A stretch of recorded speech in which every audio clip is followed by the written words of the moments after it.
নমস্কার, জয় শ্রীরাম, হর হর মহাদেব। গত জানুয়ারির মাসে যখন আমি প্রেডিকশন করেছিলাম তখনই আমি বলেছিলাম যে এইটাই মমতা ব্যানার্জির শেষ ইলেকশন, যেখানে উনি মুখ্যমন্ত্রী হিসেবে লড়বেন।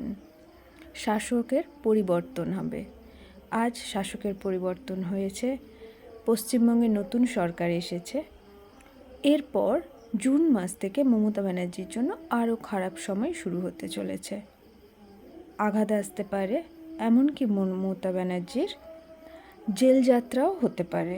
এরকম আরও ভিডিও দেখার জন্য অবশ্যই আমার চ্যানেলটা আপনারা সাবস্ক্রাইব করে রাখুন। ভিডিও ভালো লাগলে লাইক অ্যান্ড শেয়ার করে দেবেন। গত কয়েকদিন ইলেকশন ডিউটি করার জন্য এবং আমার শরীর খুবই অসুস্থ হয়ে গেছিলো, যার জন্য আমি কন্টিনিউ ভিডিও দিতে পারিনি। তো সেই কারণে আমি আপনাদের কাছে ক্ষমা প্রার্থী। আগামীকাল থেকে আবার আমার ভিডিও আসবে। জয় শ্রীরাম, জয় শ্রী হনুমান।